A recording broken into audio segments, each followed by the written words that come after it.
The desert floor shimmered under midday heat as Firebase Python came alive with controlled chaos.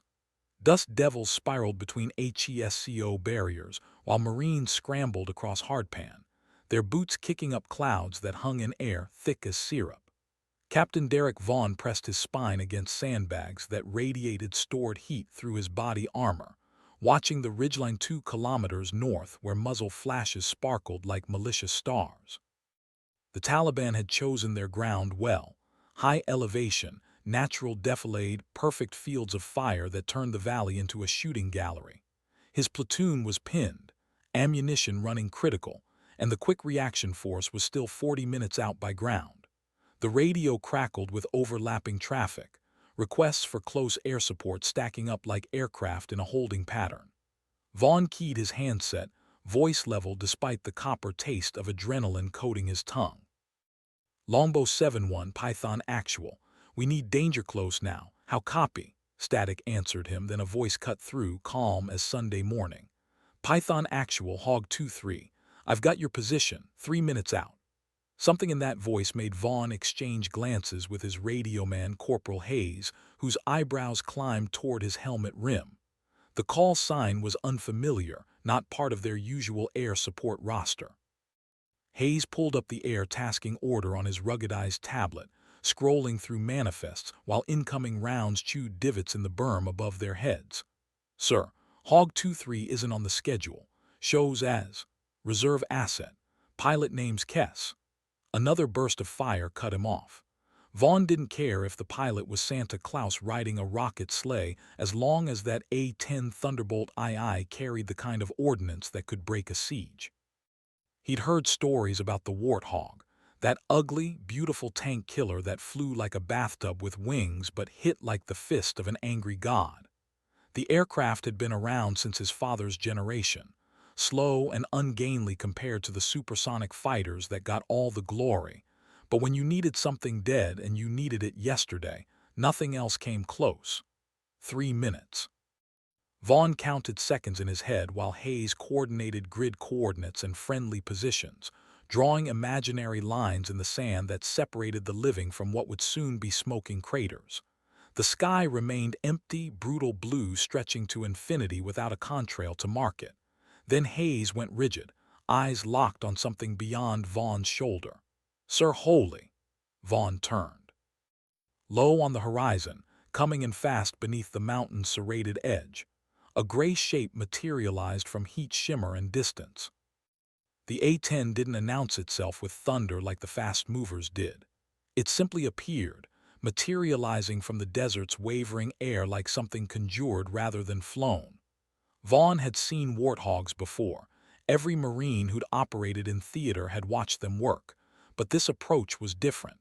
Most pilots came in high, establishing their pattern before committing to a gun run. This one skimmed the deck, wingtips nearly brushing scrub vegetation, engines emitting that distinctive turbofan whine that sounded like industrial machinery grinding through gears.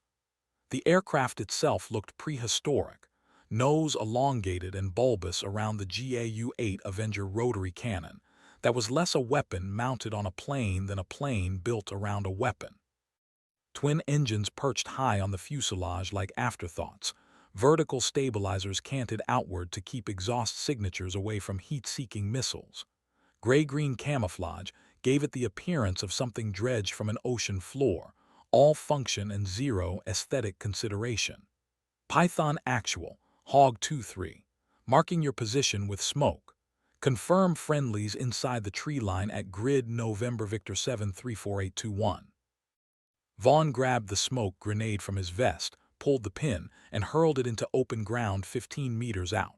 Purple smoke billowed, wind catching it and dragging it sideways in violet streamers. A firm, purple smoke. All friendlies south and east of that marker. Hostiles dug into the ridgeline north side of the wadi. The A-10 banked, revealing the full spread of its wings, 57 feet of reinforced aluminum and titanium, each hardpoint bristling with ordnance. Vaughn counted AGM-65 Mavericks on the inboard pylons, rocket pods outboard, and what looked like Mark 82 general-purpose bombs on the center line. The aircraft was a flying arsenal, a purpose-built instrument of close air support that could loiter for hours and deliver precision hate with surgical accuracy. Copy all, Python. Rolling in hot. Keep your heads down. The radio voice remained unnaturally calm, almost conversational, as if discussing weather patterns rather than about to unleash violence measured in tons of high explosive. Something about that composure made Vaughn's tactical instincts tingle. He'd worked with enough pilots to recognize the timbre of someone who'd done this before, who knew exactly what their aircraft could do and possessed the skill to exploit every capability. Hayes was still staring at his tablet, face gone pale beneath layers of dust and sunscreen. "Sir, this doesn't make sense. Hog 23 was supposed to be grounded for maintenance. The pilot's not even supposed to be." The A-10 rolled inverted, canopy toward the earth, giving the pilot an unobstructed view of the target area. For 3 heartbeats it hung there, defying physics and common sense, before snapping back upright and diving toward the ridgeline with an aggression that made Vaughn's breath catch. The nose aligned with the enemy position, and the world transformed into thunder. When a GAU-8 Avenger fires, it doesn't sound like conventional gunfire. The 7 rotating barrels achieve such a high cyclic rate, 4,000 rounds per minute, that individual shots blur into a continuous roar, a sustained belch of apocalyptic fury that registers in the chest cavity before the ears can process it. 30mm depleted uranium rounds streak downrange in a visible stream, each projectile capable of punching through armored vehicles like tissue paper. The ridgeline erupted in a chain of explosions as ammunition caches cooked off, and fighting positions simply ceased to exist. Vaughn watched through binoculars as the gun run walked across enemy lines with methodical precision, the pilot adjusting fire with minute corrections that spoke of absolute mastery. Rocks the size of small cars tumbled down the slope. Secondary explosions blossomed where fuel stores ignited. The Taliban's carefully prepared defensive position transformed into a moonscape of overlapping craters in 7 seconds of sustained fire. The A-10 pulled up, banking hard to the right, wings flexing under G-forces that would have torn a less robust aircraft apart. Those titanium bathtubs that protected the cockpit, over 1,200 pounds of armor surrounding the pilot, earned their weight as ground fire reached up, tracers arcing through space the aircraft had just vacated. Hog 23, Python Actual, beautiful work. We're seeing movement east, grid November Victor. Already on it, Python. The A-10 came around in a wide arc, positioning for another run. This time the Maverick missiles dropped free, rocket motors igniting in brilliant white flares as they guided toward targets Vaughn couldn't even see from his ground perspective. The missiles struck with precision that bordered on artistry, each impact eliminating a machine gun nest or mortar position that had been making the Marines' lives miserable for the past 2 hours. Hayes finally found his voice. "Sir, the pilot, it's Captain Reeves. Kieran Reeves. She's not supposed to be flying today. There was an investigation, some bullshit about." The name hit Vaughn like a physical impact. Kieran Reeves. He'd heard that name before, whispered in ready rooms and passed around in the kind of rumors that clung to people like smoke. The details were fragmentary, contradictory, the way military scuttlebutt always distorted truth into mythology. Something about a previous deployment, a mission that went sideways, decisions made in the kind of impossible circumstances that left everyone looking for someone to blame. The official reports had been ambiguous, the kind of carefully worded bureaucratic language that protected institutions rather than individuals. Reeves had been cleared, technically, but cleared didn't mean vindicated. It meant the investigation had found insufficient evidence to proceed, which in military culture was sometimes worse than an actual conviction. It meant doubt, questions, the kind of whispered speculation that followed someone through every transfer and assignment. Vaughn keyed his radio. "Hog 23, Python Actual. You're danger close to our position. I need you to break off, come around wide for the next." "Negative, Python. They're trying to flank you. Watch your 3 o'clock." Vaughn spun, bringing his rifle up just as movement flickered at the edge of his peripheral vision. Taliban fighters were working their way through a dry streambed, using dead ground to maneuver toward the fire base's vulnerable eastern flank. The attack on the ridgeline had been a diversion, a classic hammer and anvil tactic that would have collapsed their defense if completed. Without Reeves's elevated perspective, they wouldn't have spotted the flanking element until it was too late. The A-10 came in low again, this time releasing a string of Mark 82 bombs with interval spacing calculated to create an overlapping kill zone. The bombs fell in a diagonal line across the wadi, each 500-pound warhead detonating with concussive force that Vaughn felt through the soles of his boots even at 200 meters distance. The streambed vanished beneath a rolling wall of fire and fragmentation, earth fountaining skyward in dark plumes that blotted out the sun. When the smoke cleared, the flanking attack had simply ceased to exist. Hayes was pulling up personnel files now, hands moving with frantic energy across his tablet. Says here she flew A-10s out of Bagram 2 deployments, 96 confirmed close air support missions, 0 friendly fire incidents. Then there's this gap, 8 months where she's listed as non-operational status pending administrative review. No details. After that, she's assigned to reserve units, training flights only. Training flights only. The words hung in the air like an accusation. Vaughn had been in long enough to read between those lines. Someone with Reeves's experience and mission count didn't get relegated to training flights because of scheduling preferences. That was punishment, the kind of administrative exile that kept you employed but stripped away everything that made the job worthwhile. It was a way of encouraging resignation without the mess of formal proceedings, death by 1,000 paper cuts masquerading as routine personnel management. The A-10 circled overhead now, almost lazy in its patrol pattern, engines throttled back to conserve fuel while Reeves maintained overwatch. Vaughn could see the aircraft clearly now, close enough to make out the mission markers painted beneath the canopy, small bombs symbolizing successful strikes, each one representing a day when Marines or soldiers had gone home because an A-10 had been overhead when they needed it most. There were dozens of them, arranged in neat rows that told their own story of competence and commitment. Python Actual, Hog 2-3. I'm showing thermal signatures in the cave complex northwest of your position. You want me to seal those up before the QRF arrives?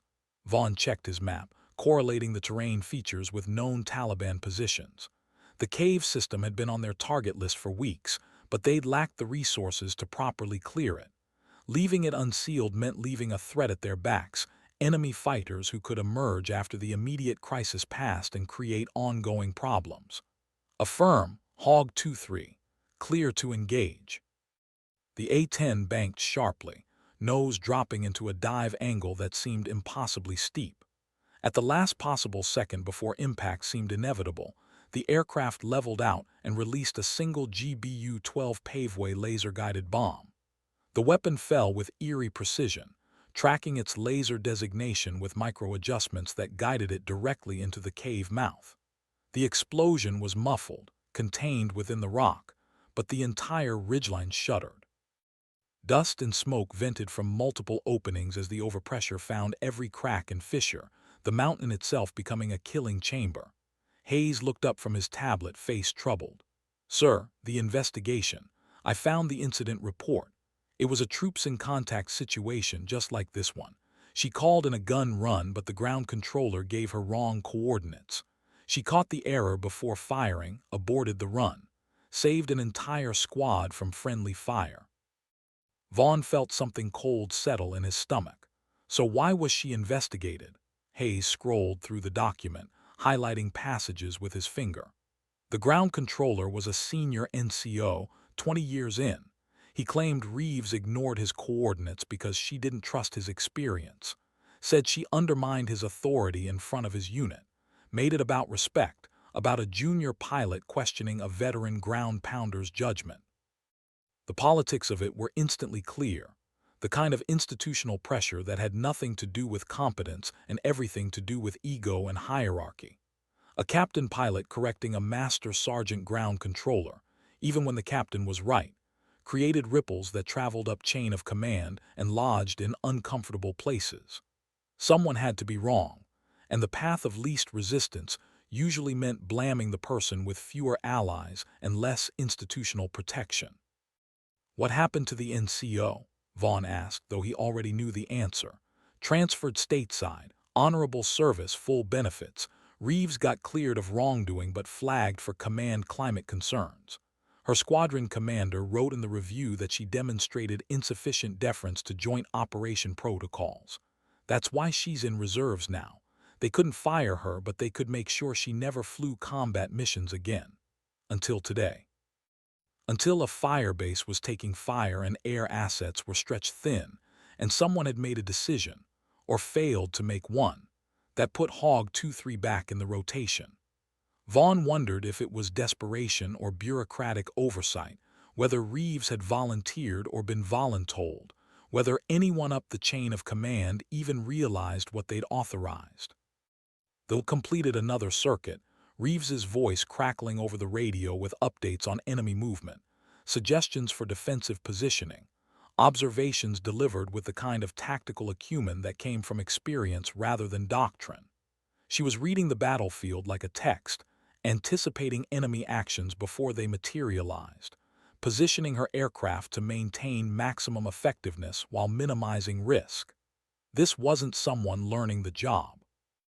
This was mastery, the kind of capability that usually came with command positions and advanced assignments, not exile to reserve units and training flights. Hayes pulled up another file, this one showing recent operations tempo. She's been flying every maintenance test, every proficiency check, every single sortie that didn't require combat authorization. Logged more hours in the past 8 months than most active duty pilots. It's like she's been staying ready for this. For the moment when someone would need her and bureaucratic restrictions would matter less than results. Vaughn keyed his radio, changing channels to the battalion tactical net. Longbow 7-1, Python Actual. Hog 2-3 has broken the siege. We're consolidated and secure. Request you pass to higher that without her intervention we'd be conducting casualty evacuation right now instead of this conversation. There was a pause, longer than tactical efficiency required, before the response came. Python Actual, Longbow 7-1, copy all. I'll pass it up. The tone suggested that message would die somewhere in the bureaucratic machinery, filed away and forgotten because acknowledging Reeves's effectiveness meant acknowledging the injustice of her exile, and institutions rarely volunteered to admit their mistakes. The quick reaction force arrived 30 minutes later, strikers rolling into the fire base trailing dust plumes visible for kilometers. By then the Taliban had withdrawn entirely. Whatever forces survived Reeves's surgical devastation melting back into the landscape, the way insurgents always did. The QRF commander, a major whose name tape read Harrison, stepped out of the lead vehicle and surveyed the scene with the expression of someone expecting a disaster and finding a cleanup operation instead. Vaughn briefed him on the contact, the timeline, the intervention that had turned potential catastrophe into a tactical victory. Harrison listened, face impassive, until Vaughn mentioned the call sign. Hog 2-3. That bird was supposed to be grounded pending parts replacement. Who authorized the sortie? The question hung in the air, heavy with implications. Vaughn chose his words carefully, aware that his answer might determine whether Reeves's career received a final bullet or an unexpected reprieve. Sir, I don't know the authorization chain. I know that without her support, we'd have casualties I can't calculate. She read the battlefield like she wrote it, called threats before they materialized, put ordnance exactly where it needed to be with zero collateral concerns. Whoever cleared that flight made the right call. Harrison's expression didn't change, but something shifted behind his eyes, some calculation or recognition. Write it up. Full after-action report include radio logs and timeline. Make sure you note the call sign and pilot name. It wasn't a promise, but it wasn't a dismissal either. It was possibility, the kind of documentation that could matter if someone higher up decided to review the case, if the right eyes saw the right words at the right time. Overhead, the A-10 continued its patrol, Reeves maintaining station even though the immediate threat had passed. Fuel had to be running low. The Warthog's endurance was legendary but not infinite, yet she circled with the patience of a shepherd watching her flock, ensuring no secondary threats emerged before the firebase was fully secured. The radio crackled. Python Actual, Hog 2-3. QRF is in position. You're consolidated. I'm Winchester on Mavericks and down to 20% fuel. Recommend IRTB unless you need me to stick around. Winchester, military brevity code for out of ammunition. She'd expended every precision weapon on that aircraft, leaving only the cannon and whatever unguided munitions remained. Vaughn glanced at Harrison, who nodded once. Hog 2-3, Python Actual. You're clear to return to base, and, thank you, you saved lives today. There was a pause, just a fraction of a second longer than radio protocol required, before Reeves responded. Just doing the job, Python. Glad I could help. Hog 2-3 RTB. The A-10 banked away, climbing slowly into afternoon light that turned the gray-green camouflage bronze and gold. Vaughn watched it go, that ugly, beautiful aircraft growing smaller against mountains that seemed to swallow everything eventually. Hayes stood beside him, tablet forgotten in his hands. Sir, what happens now, to her, I mean? Does this change anything? Vaughn thought about systems and institutions, about how organizations protected themselves, and how individuals got caught in the machinery of collective decision-making. He thought about the after-action report he'd write, the careful documentation of events that might sit in a file somewhere or might find its way to someone who cared about results over politics. I don't know, he said finally, because honesty seemed more appropriate than empty optimism.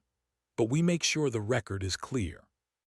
We make sure anyone who reads about today knows exactly what happened and who made it happen. The A-10 was barely a speck now, disappearing into the same heat shimmer that had birthed it hours earlier. Somewhere in that cockpit, surrounded by titanium armor and redundant systems, Kieran Reeves was flying home, returning to whatever uncertain future awaited. Vaughn hoped it would be different. He hoped today mattered. But hope and outcome were different things, and the military had a way of grinding down both with equal efficiency.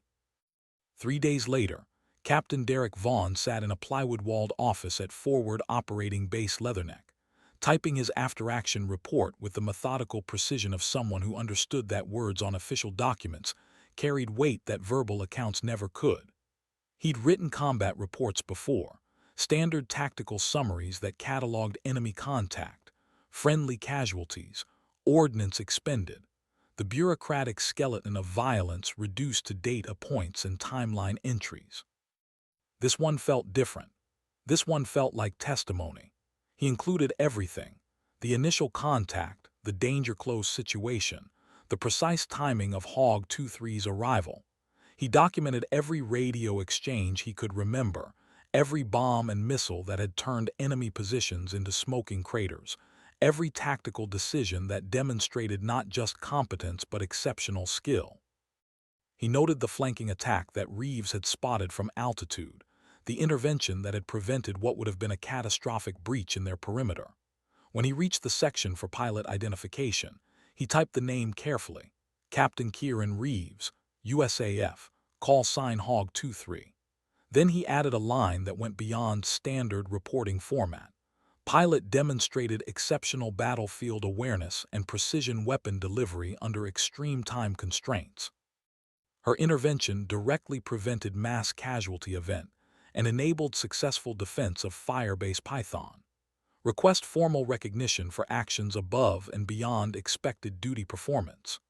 Hayes had helped gather supporting documentation, radio logs time-stamped to the second, helmet camera footage from 3 different Marines showing the A-10's gun runs, statements from squad leaders who'd been pinned down when Reeves arrived. The evidence was comprehensive, undeniable, the kind of documentation that made subjective disagreement difficult. Vaughn submitted the package through official channels, watching it disappear into the digital infrastructure that connected forward operating bases to headquarters elements scattered across continents. He had no way of knowing where it would go, whose desk it would cross, whether anyone would care enough to read past the executive summary. 2 weeks passed with no response, which was normal. 4 weeks became routine. After 6 weeks, Vaughn stopped checking his email for replies and focused on the daily rhythms of deployment, patrols and planning sessions, maintenance schedules and intelligence briefings. Firebase Python had been reinforced and expanded, the valley gradually shifting from contested territory to controlled space, though everyone knew that control in Afghanistan was always temporary, always conditional. Then, on a Tuesday morning that distinguished itself with nothing except oppressive heat and a sandstorm rolling in from the west, Hayes burst into the Tactical Operations Center with his tablet held like a sacred text. "Sir, you need to see this." Vaughn looked up from a logistics spreadsheet, noting the unusual brightness in Hayes's expression. The corporal pulled up a military news feed, an official announcement from Air Force Public Affairs that carried the formal weight of command approval. The headline read, "A-10 pilot receives Distinguished Flying Cross for Afghanistan Rescue Mission." The article beneath it was standard military journalism, factual, restrained, focused on actions rather than narrative. But the facts themselves told the story. Captain Kieran Reeves, in response to troops in contact emergency, had diverted from scheduled maintenance flight to provide close air support for Firebase Python. Despite ammunition concerns and fuel constraints, she had engaged enemy forces in danger-close proximity to friendly positions, eliminating immediate threats and identifying secondary attack that would have overwhelmed defensive perimeter.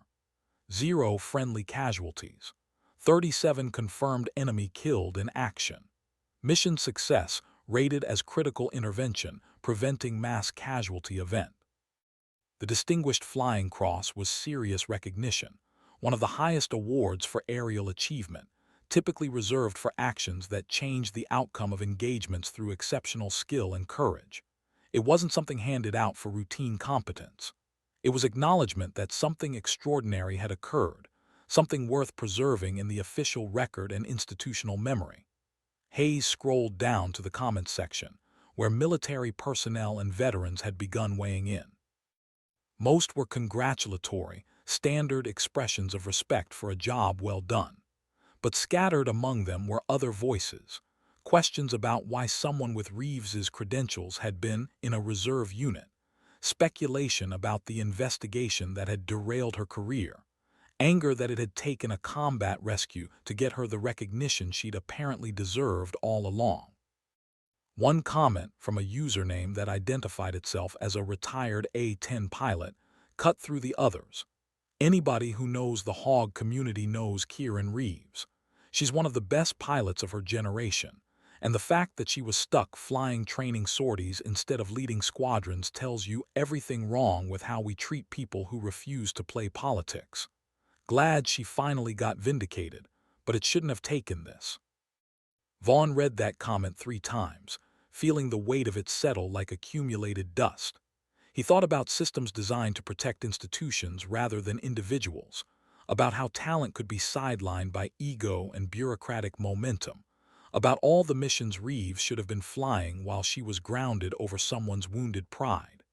The sandstorm hit that afternoon, turning the sky orange and reducing visibility to arm's length.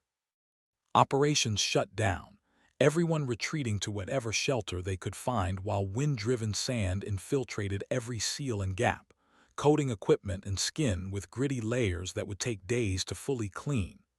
Vaughn sat in the Tactical Operations Center, listening to the storm howl against plywood walls, and wondered where Reeves was now. Back in the States probably, wherever reserve units housed their pilots between obligatory drills and training flights. He wondered if the Distinguished Flying Cross would change her trajectory, if doors that had been closed would open again, if competence would finally matter more than politics. He wondered if she knew how many Marines owed their lives to her refusal to accept exile quietly, her determination to stay ready even when the institution had given up on her readiness mattering. The storm lasted 18 hours, one of those biblical events that reminded everyone that nature remained more powerful than military hardware. When it finally broke, the landscape had transformed. Dunes shifted and reformed. Familiar routes buried under fresh sand that would need to be cleared before operations could resume. Vaughn stepped outside, breathing air that still tasted of dust, and looked up at a sky washed clean to impossible clarity. Somewhere in that vast blue space, Thunderbolt II-Is were flying, pilots maintaining the eternal vigil of close air support, ready to respond when ground forces needed firepower delivered with surgical precision. Somewhere among those pilots, Kieran Reeves was probably sitting in a briefing room or a cockpit or a maintenance hangar, continuing the routine that had sustained her through exile. The Distinguished Flying Cross would sit on her service record, formal acknowledgement that she'd been right all along, about her capabilities, about her judgment, about her worth to the mission. But Vaughn knew enough about military culture to understand that vindication and restoration were different things. The award was recognition. What happened next would depend on whether the institution could admit it had been wrong, whether commanders could see past the bureaucratic momentum that had sidelined her, whether anyone with authority cared enough to intervene. 60 days after the Distinguished Flying Cross announcement, orders came down through channels that surprised exactly no one who'd been paying attention. Captain Kieran Reeves was being reassigned to active duty combat operations, attached to the 354th Fighter Squadron, the same unit she'd been flying with when the investigation had derailed her career. The orders came with no explanation, no acknowledgement that this represented a reversal of previous decisions. They simply existed, bureaucratic documents that reset her status as if the intervening 8 months had never occurred. Hayes showed Vaughn the assignment notice, both men understanding the implications without needing to articulate them. Someone had made a decision, some colonel or general who'd read the after-action reports and the award citation, and decided that political convenience mattered less than operational capability. Or maybe it was simpler than that. Maybe they just needed qualified A-10 pilots, and Reeves's competence could no longer be ignored. The news rippled through Firebase Python's Marines with the kind of approval that transcended service rivalries. The woman who'd saved their firebase was getting her career back, which felt like justice, even if justice had taken the long route to arrival. Vaughn found himself hoping she'd get a leadership position, a chance to mentor younger pilots the way she'd clearly been mentored by someone who'd taught her to trust her judgment even when systems pushed back against it. 2 weeks later, a different kind of order crossed Vaughn's desk, a request for his presence at a ceremony being held at Bagram Airfield.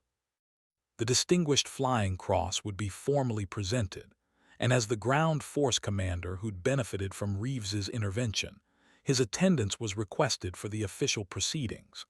The Marine Corps approved his travel, and Vaughn found himself on a C-130 transport heading north, the aircraft's cargo bay filled with supplies and personnel rotating between bases. Bagram was organized chaos when he arrived, that peculiar military efficiency that made massive installations function despite their complexity. He reported to the designated hangar, a cavernous space where an A-10 sat as the ceremony's centerpiece, positioned beneath lights that made the aircraft look almost graceful despite its utilitarian design. Chairs had been arranged in neat rows facing a temporary stage. Air Force personnel in dress blues mingled with deployed aircrew still wearing flight suits, the mixture of formal and functional that characterized military ceremonies in combat zones. Vaughn spotted Reeves before the ceremony began, standing near the A-10 with a small group of pilots who carried themselves with the particular confidence of people who regularly trusted their lives to skill and equipment in equal measure. She was shorter than he'd imagined, maybe 5'6", with dark hair pulled back in a regulation bun, and a face that revealed nothing of what the past months must have been like. When their eyes met across the hangar, Vaughn saw recognition flicker. She'd obviously been briefed on who would be attending, followed by a slight nod that acknowledged their connection without making a performance of it. The ceremony followed standard military protocol, anthems and opening remarks, A reading of the award citation that reduced Firebase Python to grid coordinates and tactical outcomes. Speeches from senior officers about valor and duty, and the proud traditions of close air support. The Distinguished Flying Cross itself came in a presentation case, the medal's four-bladed propeller design catching light as a two-star general pinned it to Reeves's dress uniform. Cameras documented everything for official records and public affairs releases. When Reeves was invited to make remarks, she kept them brief. "I was doing my job," she said, voice carrying across the hangar without amplification. "The Marines at Python were in trouble, and I had the capability to help. That's what we train for. That's why we're here." Nothing about the investigation, nothing about the exile, nothing about vindication or justice or institutional failures. Just mission focus, the kind of professional restraint that probably frustrated everyone who wanted her to use the platform to make a point. But Vaughn understood. She was back, she was flying, and anything that jeopardized that restoration wasn't worth the satisfaction of calling out the people who'd tried to end her career. After the ceremony, during the reception where coffee and cookies constituted celebration in a combat zone, Vaughn approached her. Up close, he could see the mission markers painted beneath the canopy of the A-10 behind them. Those small bomb symbols had multiplied, new additions commemorating recent sorties. "Captain Reeves, Derek Vaughn, I was Python Actual." She shook his hand, grip firm and brief. "Good to meet you in person. Glad I got there in time." There was a moment of awkwardness, the kind that happens when the thing that needs to be said is too large for casual conversation. Vaughn pushed through it. "I wanted to thank you properly, not just for the air support, though that was exceptional, but for refusing to let them break you, for staying ready when they tried to make you quit." Reeves's expression remained neutral, but something shifted in her eyes, some acknowledgement of what he was really saying. "I never considered quitting," she said quietly. "This is what I do. It's who I am. They could take away the combat missions, reassign me to bullshit duties, make every day harder than it needed to be. But they couldn't make me less capable, couldn't make me forget how to fly or read a battlefield or put ordnance where it needs to go. So I kept practicing, kept studying, kept ready. Because I knew eventually someone would need what I could do more than they cared about politics." The honesty of it was startling, the kind of self-awareness that suggested she'd spent considerable time thinking through what had happened to her and why. Vaughn wanted to ask about the investigation, about the master sergeant who'd given wrong coordinates, about what it felt like to be right and punished for it. But those questions felt intrusive, violations of the professional distance she was clearly maintaining. Instead he asked, "What's next for you?" The orders said 354th Fighter Squadron, but that could mean a lot of things. A slight smile touched the corners of her mouth, the first real emotion he'd seen break through her reserve. "Flight lead initially, but there's talk of upgrading to instructor pilot. Apparently they want someone who can teach threat assessment and decision-making under pressure. Apparently my recent experience qualifies." There was no bitterness in her tone, no sarcasm. Just acknowledgement that the same institution that had tried to sideline her now wanted to leverage her expertise. It was pragmatic, maybe even healthy, the ability to accept vindication without needing to punish the people who'd wronged her. They talked for a few more minutes about Firebase Python, about the tactical situation in the valley, about the A-10's uncertain future as newer aircraft competed for mission roles and budget allocation. Then other people approached, wanting to congratulate Reeves, wanting photos with the decorated pilot, and Vaughn stepped back, letting the ceremony's momentum carry her away. He watched her navigate the attention with the same calm competence she'd demonstrated over Firebase Python, present but not performing, accepting recognition without seeming to need it. When the reception ended and personnel began filtering back to their duties, Vaughn caught one more glimpse of her walking toward the flight line with that group of pilots, all of them moving with the particular purposefulness of people who had missions waiting. The C-130 that carried him back to Leatherneck left at dawn the next morning, the sky turning from black to gray to brilliant blue as they flew south over mountains that had witnessed 10,000 years of conflict and would witness 10,000 more. Vaughn spent the flight thinking about competence and institutions, about how systems sometimes failed the people who served them best, about how resilience looked different than he'd imagined. Reeves hadn't fought back against the investigation with lawyers and formal complaints. She'd simply refused to become less capable, maintained her readiness with the quiet certainty that skill eventually mattered more than politics. It was a lesson worth remembering, worth passing along to the junior Marines he mentored, worth incorporating into his own approach to obstacles and setbacks. 6 months later, Vaughn's deployment ended and he rotated back to Camp Lejeune, where North Carolina humidity replaced Afghan dust, and the rhythms of garrison life replaced combat operations. He followed news from theater when he could, tracking operations and incidents through official channels and the informal networks that kept deployed and stateside personnel connected. Occasionally he'd see reports of A-10 missions, close air support strikes that had turned tactical situations in favor of coalition forces, and he'd wonder if Reeves had been flying any of them. Then, almost a year after Firebase Python, he received an email that arrived through official Marine Corps channels but felt intensely personal. The sender was Captain Kieran Reeves, though the address showed she'd been promoted to major since their last contact. The subject line read simply, "Thank you." The message was brief, characteristic of her communication style. She was writing to let him know that the after-action report he'd submitted, the one documenting her intervention with such detail, had been instrumental in her case review. The Distinguished Flying Cross had been important, but it was the tactical documentation, the radio logs, the statements from Marines on the ground that had provided the evidence needed to challenge the negative marks in her service record. The investigation that had derailed her career had been formally overturned, the findings revised to acknowledge that her judgment had been correct, that she'd prevented a friendly fire incident through precisely the kind of tactical awareness that should be celebrated rather than punished. The master sergeant who'd given wrong coordinates had submitted a statement acknowledging his error, prompted by what Reeves described carefully as institutional encouragement to correct the historical record. Vaughn read between those lines, understanding that someone high enough in the command structure had decided the truth mattered more than protecting a senior NCO's reputation. Reeves's email continued, "I wanted you to know that your documentation made a difference. The award was recognition, but your report was vindication. It gave me back not just my career but my reputation, which matters more than I knew how to explain until I'd lost it. I'm instructing now, teaching pilots how to think independently, how to trust their training even when external pressures push toward different decisions.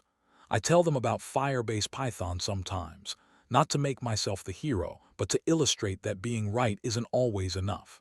You have to document it, defend it, refuse to let the narrative be written by people who weren't there. Thank you for being willing to do that, for taking the time to make the record clear. It changed everything." Vaughn sat in his office at Camp Lejeune, reading that email 3 times before responding. He wrote back briefly, telling her that he'd only documented what happened, that she'd earned every word of that report through skill and courage. He told her that Firebase Python's Marines still talked about the day the A-10 arrived, that her call sign had become shorthand for competence under pressure, that Hog 2-3 was invoked whenever someone questioned whether one person could make a difference. He didn't mention that he'd been promoted himself, that the successful defense of Firebase Python had been noted in his own fitness reports, that her intervention had affected more careers than just her own. Those seemed like details that would complicate the essential truth. She'd done her job exceptionally well, and finally the institution had acknowledged it. Years would pass before they'd communicate again, their careers following different trajectories through the military's vast institutional machinery. But Vaughn would remember that day in the Afghan desert, the sound of the GAU-8 Avenger's sustained roar, the sight of precision ordnance walking across enemy positions with surgical accuracy. He'd remember what it looked like when competence met opportunity, when someone who'd been told they weren't good enough proved definitively that the institution had been wrong. and he'd carry forward the lesson that Reeves had embodied without preaching. That resilience wasn't about fighting the system loudly, but about refusing to let the system diminish your capabilities, about staying ready for the moment when skill would matter more than politics. The A-10 Thunderbolt II would eventually be retired from service, replaced by newer aircraft with better technology and more impressive specifications. But for the Marines at Firebase Python, for Derek Vaughan and the dozens of others who'd been on the ground that day, the ugly, beautiful Warthog would always represent something beyond weapons systems and close air support doctrine. It represented the person in the cockpit, the pilot who'd refused to quit even when her own institution had tried to push her out, who'd maintained her readiness through exile and investigation and bureaucratic cruelty. It represented Kieran Reeves, call sign Hog 23, whose competence had been questioned until the day it saved lives, whose judgment had been scrutinized until the evidence became undeniable, whose career had been nearly destroyed by politics until skill and documentation combined to restore it. In briefing rooms and ready rooms, in officers' clubs and forward operating bases, her story would circulate the way important stories do, simplified, mythologized, but retaining the essential truth. That being good at your job wasn't always enough, that institutions sometimes failed the people they existed to support, but that competence combined with resilience could eventually overcome bureaucratic momentum. Young pilots would hear about her and understand that the path through military aviation wasn't always straightforward, that doing the right thing sometimes carried professional costs, that vindication could take longer than seemed fair or reasonable. They'd hear about Firebase Python and understand that when it mattered, when lives hung in the balance and seconds counted, skill transcended politics. They'd see the Distinguished Flying Cross in her official biography and know it represented more than a single mission, more than exceptional flying or tactical awareness. It represented proof that staying ready, maintaining capability, refusing to let institutional pressure diminish your competence could eventually lead to opportunity. And when that opportunity came, being ready meant everything. The sky above Firebase Python remained the same brutal blue it had always been, indifferent to the human dramas played out beneath it. But for the people who'd been there that day, who'd watched the A-10 emerge from heat shimmer like salvation given wings, the sky would always carry a different meaning. Possibility, hope, the reminder that sometimes help arrived exactly when needed, flown by someone who'd refused to stop being ready for the moment they'd be called.